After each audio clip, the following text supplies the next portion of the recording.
is the Valley Today. Ice, wet snow, and blizzard conditions last week. Now, get ready for a bit more snow and then sub-zero temperatures this week. Some days we don't even get above zero. And it's not just the times that we're often joking about our temperatures. This is dangerous Arctic air moving through our region. We're checking right away now with meteorologist Lisa Green for what's to come.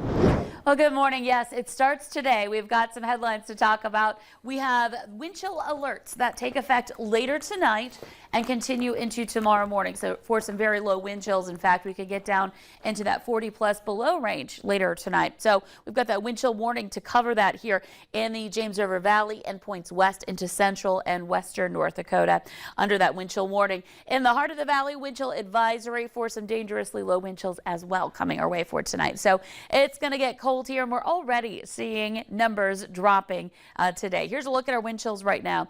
Not as bad as they will be, but still quite cold this morning. We're at 22 below in Langdon, 21 below in Devils Lake. Fargo, a wind chill of 13 below. 19 below zero in Grand Forks. It's not so bad to the east because that's an area where we don't have any wind. So when you don't have wind, you can't have a wind chill factor here for us. And so you can see that we've got some cold air in place with temperatures that are below zero in just about every location here this morning. We're at 3 below in Fargo. Wind is out of the north, pretty light, but still a factor at 5 miles per hour. It's 6 below in Grand Forks. We have some light snow happening there. Devils Lake and Bemidji all reporting at least a few flurries to some very light snow in some of those locations. And you can see Detroit Lakes and Bemidji reporting calm air this morning. So conditions are going to be on the cold side, and it's just going to get tougher as we go into the forecast today and beyond. So here's a look at our radar and satellite map. We've got some light snow showers affecting us here in the heart of the Red River Valley. You can see there's not much else showing up on the radar, but as we just saw from our reporting sites, there are places getting snow where we're not necessarily seeing it show up. So we're looking at places like Bemidji, getting a few flakes there, and then other spots seeing some flurries. Now, as the day goes on, this will fill in and we'll end up with more and more snow coming our way. And that light snow will factor into what it's like to be out driving here. And unfortunately, it happens right during the afternoon and then moving into the drive time this evening, getting home from school. We'll have a fresh coating of snow on the ground for a lot of places. Temperatures are going to be in those single digits above zero, so we do rise a little bit today. But as I mentioned, this is going to be the warmest day of the week. It's all downhill from there, unfortunately. And that wind kicks in out of the northwest for tonight and will start to cool us down along with some clearing skies once that snow ends.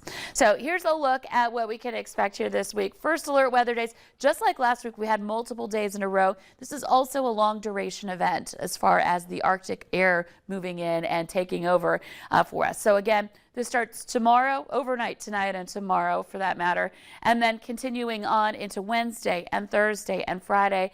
I don't expect us to get above zero during that stretch. And when we throw a little wind in the mix, it makes it even more difficult and more life-threatening times here with this cold air taking over. So when I come back, we're going to get into more details on that, when we might see some relief heading into the holiday weekend, what we can expect to. Big travel week, some details on some snow chances, including today, coming up in just a couple of minutes. Yeah, a lot we have to go over. Lisa, thank you this morning. 6:04 right now. New this morning, 9 people are recovering after a harrowing incident near Fergus Falls, and an Otter Tail County man is being credited with the rescue. Jim Moss says he was on his way home from Wahpeton last night when he spotted a van in the ditch along Highway 210 between Foxhome and Fergus Falls. He says the vehicle had slid on glare ice and then tipped over in the ditch. Moss says he had the driver use windshield wipers to unlock the doors and then was able to get the rear hatch open. He pulled 7 people, including children, out the back. Some of them were pinned. They were, 3 high, they were pinned underneath each other. And so we got all those out, but then grandma was pinned underneath mom up in the front. A scary situation. Moss says he put the children in his vehicle with his wife to stay warm, adding that several of them were only wearing slippers on their feet. Fergus Fire arrived and broke the sunroof to remove the other victims. Moss says one girl was complaining of some leg pain, but he believes that everyone is okay. If you're missing your car from downtown Fargo, you might want to check the city impound lot. Police towed vehicles that were in the way of overnight street cleaning in the downtown area. Public Works crews started around 10 last night and worked all night. They're still going as far as I was seeing when I drove into work today. Removing snow from east to west avenues between 2nd and 7th Avenues north from 2nd Street to University Drive. Another downtown street cleaning is expected to take place tonight, only on the north-south streets in that same area. And again, get your car off the road by 2 a.m. or it will be impounded. People are encouraged to utilize parking in the City of Fargo's parking ramps and surface lots in the downtown area. Highways around the valley are mostly clear of the snow and ice after that storm, but take a look at what some folks were up against. You see right there a semi jackknifed on the road, and this next photo that we have coming up here, that glare ice on the roads. Gosh, it's some tricky travel we've had over the last couple of days, and we're not done with it just yet. So to make sure that you don't end up like that person in the ditch there, we want to take a look at your current travel conditions here for the state of North Dakota. We have that DOT map pulled up right now. I-29 from Canada down to South Dakota, that is yellow or dotted yellow. That means fully ice covered to partially ice covered, depending where you are. So an icy I-29 this morning. I-94 from Fargo to Jamestown, also partially ice covered. Just to the west of Jamestown, though, it's actually green, seasonal. Can still be a little slick, but better than it is on the more eastern side of it. And then as we head just to the south of that area, and we're talking Logan and McIntosh counties, those two counties right now are reporting some snowy roads, while the rest of our viewing area south of I-94 and north of it are reporting icy conditions on those roads. So Highway 2 going to Devil's Lake this morning, we're talking about ice there. And then as we head more toward Wahpeton as well down in Richland County, talking about ice there as well. So no matter really where you're going in our area, the eastern part of North Dakota, this morning we're going to have to deal with a little bit of ice out there, but just to the south of Jamestown, you might also have some snow with that ice. So you need to watch out there this morning. Taking a look at our Minnesota map right now. Ooh, we just had some more coloring filled in here. It looks like things not going as great. So just to the northeast of Moorhead, we're talking about some snow-covered roads here this morning. So that's going to be in your Ada, Halstead, Hendrum kind of area. They're going to be dealing with that here this morning. And then just north of East Grand Forks, we're also talking about some snow-covered roads. In and around Thief River Falls, partially snow-covered roads. And then just by Fergus Falls this morning as well, we're talking about some partially covered roads.